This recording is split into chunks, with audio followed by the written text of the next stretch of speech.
So Linde just dropped their Q2 numbers, and honestly, they essentially defy gravity. I mean, while the global industrial sector is looking pretty stagnant right now, they posted these internal record-breaking metrics. We're looking at sales of $9.289 billion, Yeah. which is a 9% jump year over year. Adjusted EPS came in at $4.50, up 10%. And looking ahead, they issued Q3 guidance of $4.45 to $4.55 and dialed in a full-year EPS guidance of $17.70 to $17.90. Delivering double-digit earnings growth on a massive $9.3 billion quarterly top line is, well, it's what makes this a standout print. Right. In an environment where companies are fighting for basically every scrap of margin, just producing those absolute dollar figures is commanding a lot of attention. For sure. But, we are not just going to read the headline numbers to you. For this deep dive, we are ripping into the actual mechanics of how they got there. We're going to look at the severe performance disparity between their operating segments, the slight margin compression we are seeing despite these record profits, management's shockingly conservative guidance commentary, and the physical risks buried in the back of the report. The top-line growth is really the perfect place to start, because that 9% consolidated sales jump actually masks a lot of underlying complexity. It does. Right, so when you strip out the noise from acquisitions, which added about 1%, and then currency tailwinds, which added another 2%, the organic underlying sales growth was just 4%. And the 4% is perfectly balanced, right? Yeah. Driven evenly by 2% higher pricing and 2% higher volume. Yeah, exactly. Split down the middle. But the second you start breaking down where that 2% volume actually came from, a very specific narrative emerges. Linde separates their end markets into resilient consumer-related markets and cyclical industrial markets. And right now, the performance gap between those two buckets is just extreme. It really is. If you look at the resilient side, healthcare is a massive 16% of their total sales, but it only grew 2% year over year. Food and beverage makes up 9% of sales, and that grew just 3%. Then over on the cyclical side, traditional manufacturing was up 5%, while chemicals and energy was virtually flat. I mean, up only 2%. But then you get to the electronics end market. Yeah. That single sector surged a massive 18% year over year. Which creates an incredible gravitational pull on the entire consolidated volume number. I mean, electronics only makes up about 10% of Linde's total sales. Okay. But when a segment of that size grows at nearly 20%, it heavily skews the overall performance. If you were to remove that 18% spike in electronics, that 2% overall corporate volume growth likely flatlines. Or even turns slightly negative. Yeah, exactly. I look at Linde's end market portfolio like a financial shock absorber for your portfolio, You have traditional chemical and energy markets dragging their feet. Normally, that would drag down an industrial gas giant. But because they have deliberate exposure to a hypergrowth sector like electronics, it just pulls the whole train forward. It acts as a counterbalance. Yeah. So what does this all mean? Is this heavy reliance on electronics masking stagnation in their traditional industrial base? What's fascinating here is that CEO Sanjeev Lamba's commentary on the earnings call focused heavily on that exact counterbalance. Oh, really? Yeah. He noted that customer proposal activity remains incredibly robust, but it's almost entirely driven by the electronics end market. We are talking about the astronomical capital expenditure going into semiconductor fabrication globally right now. And those semiconductor fabs, they don't just use a few tanks of gas. No, not at all. They require a continuous, massive, highly pressurized supply of ultra-high purity industrial gases to even operate. They consume nitrogen, argon, specialized gases at a rate that essentially requires an industrial gas company to set up shop right next door. And management is aggressively leaning into this dynamic.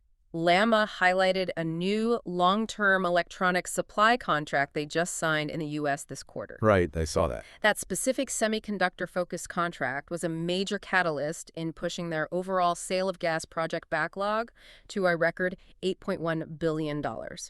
They are securing future growth by piggybacking on the semiconductor supercycle. We will definitely dig into the mechanics of that $8.1 billion backlog when we get to cash flow, because it's arguably the most critical number in the report.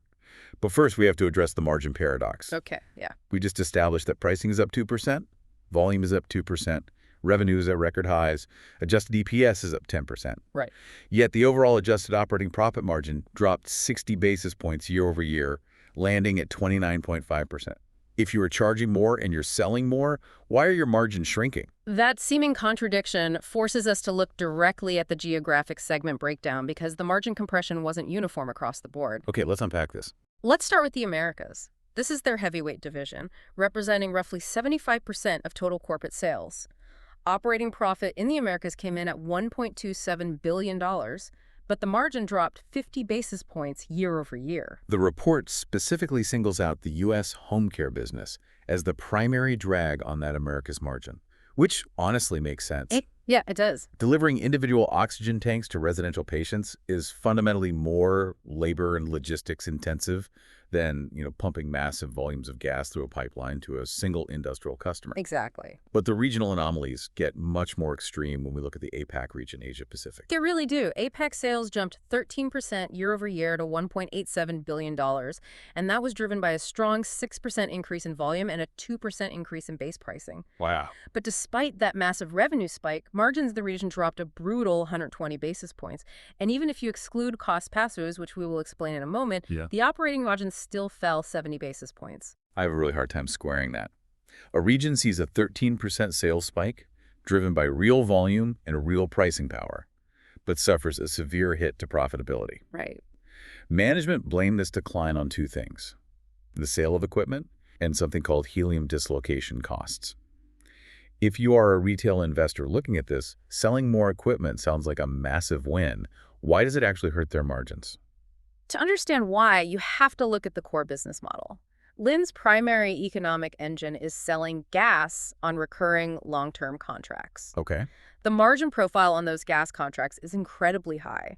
But they also engineer and sell the actual physical equipment like the components of an air separation unit to third parties. Okay. That is a one-off manufacturing transaction. So it brings in a huge chunk of absolute revenue, which makes the top-line sales growth look amazing. Exactly. But the profit margin on heavy equipment manufacturing is vastly lower than the margin on recurring gas sales. I see. By mixing a lower margin one-off product sale into your high-margin recurring revenue stream, your overall blended margin percentage mathematically drops, even though you are making more money in absolute dollars. Okay, that perfectly explains the equipment drag.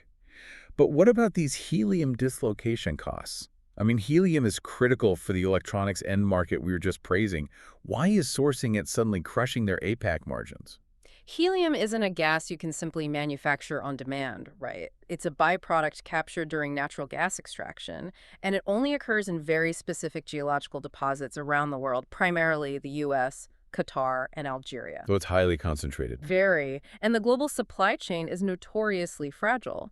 When management cites dislocation costs, it means a primary supply source went offline or just became inaccessible. Meaning they suddenly had a massive geographical mismatch between where the helium was and where their customer actually needed it.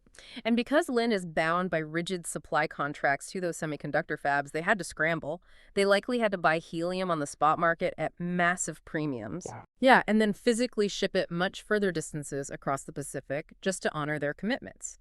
They kept the customer happy and fulfilled the contract, but those emergency logistics costs absolutely ate their regional margins alive. That paints a very clear picture of the physical constraints of this business. But earlier, you also mentioned excluding cost pass-throughs when analyzing that APAC margin drop. Yes. This is a mathematical quirk that often trips up investors evaluating heavy industrial stocks. Walk us through how cost pass-through mechanics artificially deflate a margin percentage. Right. So a massive portion of Linde industrial contracts include cost pass-through clauses, specifically for energy. Industrial gas production is hugely energy intensive. Right, it takes a ton of power. Exactly. If the cost of natural gas or electricity suddenly spikes in a specific region, Linde does not absorb that financial hit. The contract legally allows them to pass that exact inflationary cost directly onto the customer's bill. So their absolute profit remains completely insulated.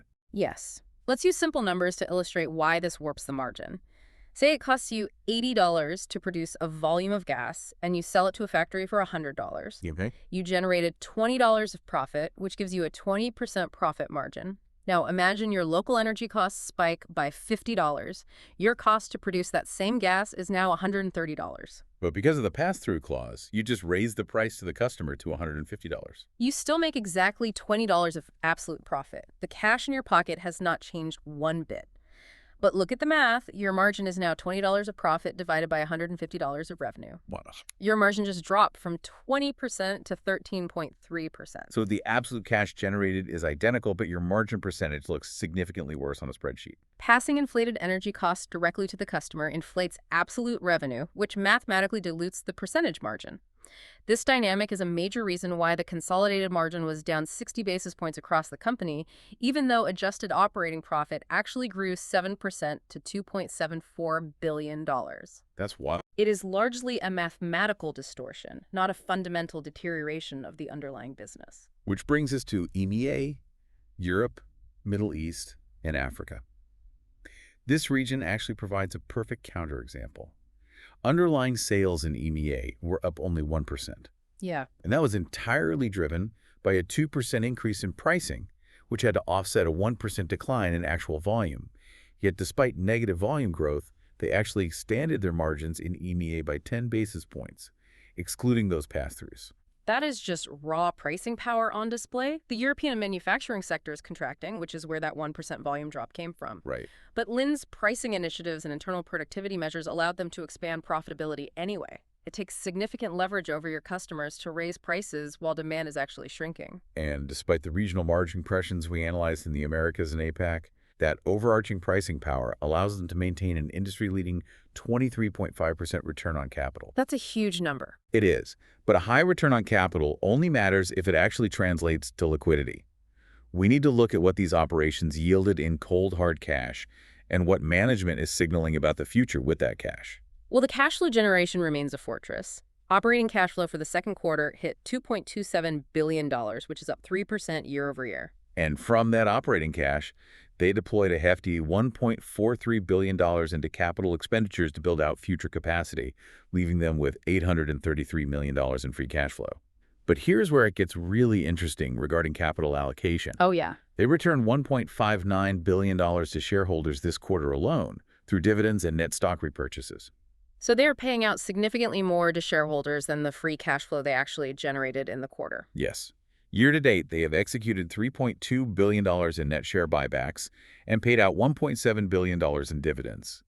They are aggressively shrinking the public float of shares while simultaneously investing billions in future plant capacity. And shrinking that share count directly boosts their earnings per share metric.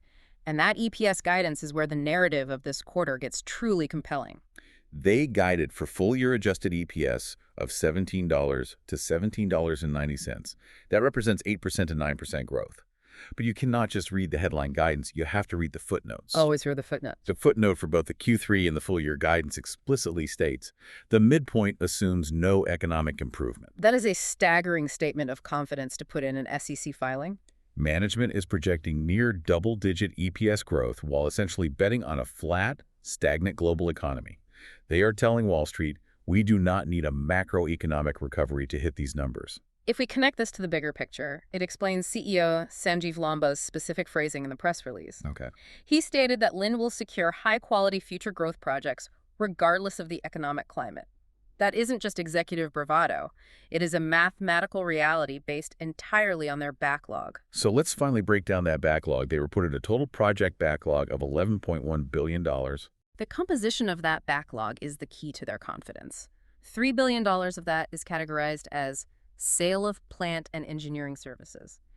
We already discussed how those are lower margin one-off builds. Right, the equipment side. But the remaining $8.1 billion of that backlog is categorized as sale of gas. This is their financial moat. But a sale of gas contract isn't just a standard industrial purchase order. If a severe recession hits, a standard customer can usually just call up their supplier, pay a small penalty, and cancel their order. Why can't they do that here? Because the physical integration makes it nearly impossible. When Linde signs a sale of gas contract, they are committing their own capital part of that $1.43 billion in CapEx we talked about earlier to build an air separation unit or a hydrogen plant specifically for a single customer. Wow. Often, they build this facility directly on the customer's property. In exchange for Linde fronting the capital to build the plant, the customer signs a 15 to 20-year take-or-pay contract. Meaning the customer pays a fixed baseline facility fee whether they actually consume the gas that month or not. Precisely. The customer assumes the volume risk, while Linde secures a guaranteed return on the capital they deployed to build the plant. The investor presentation explicitly lists the characteristics of this $8.1 billion backlog: contractual growth, secure cash flow, double-digit internal rates of return, and high-quality blue-chip customers. Because this cash flow is contractually locked in for decades, they have a built-in baseline of earnings growth.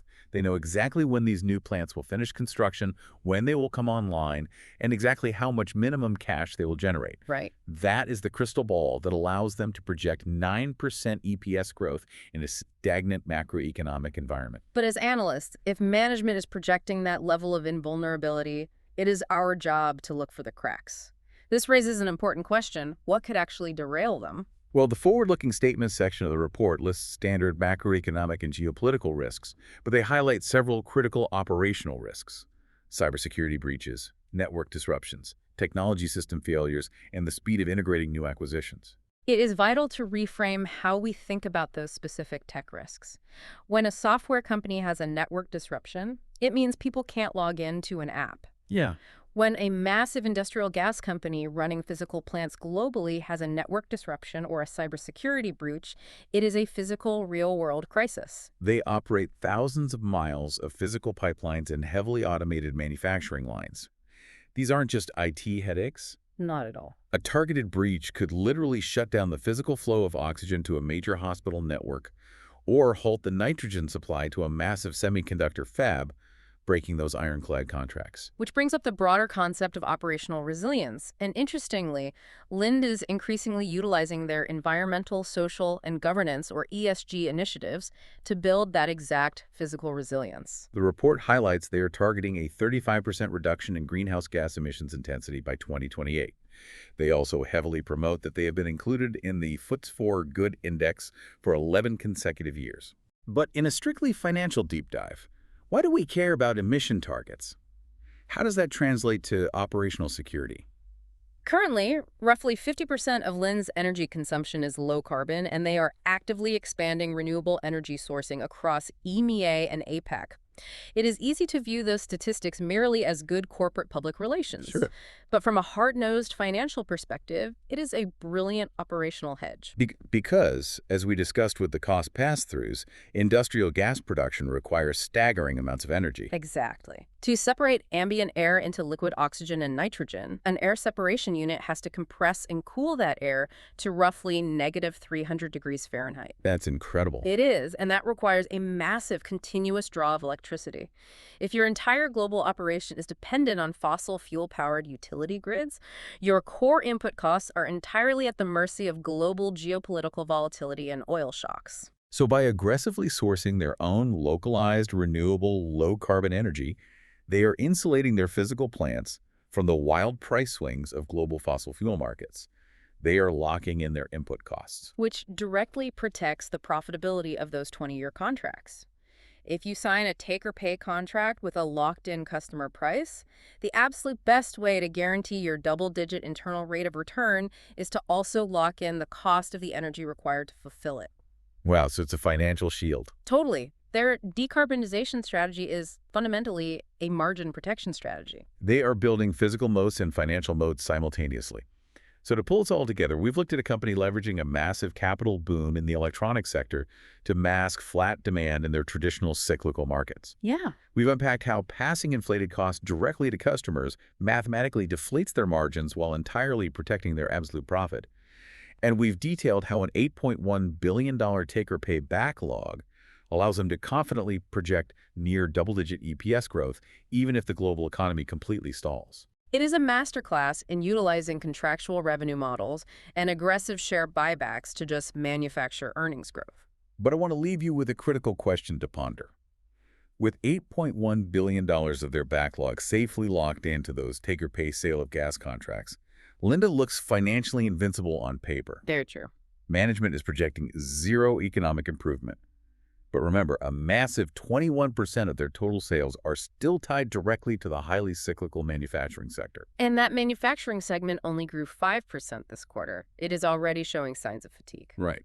So we have talked about their backlog being an impenetrable financial moat. But what if we don't just see a flat economy?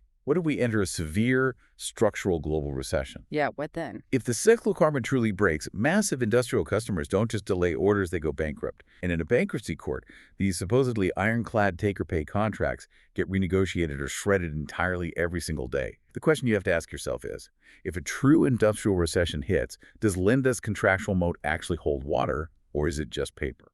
It is the ultimate stress test for a stock that is currently priced for perfection. If you want to stay ahead of these markets and understand the actual mechanics behind the numbers, make sure you follow the show for our daily earnings coverage.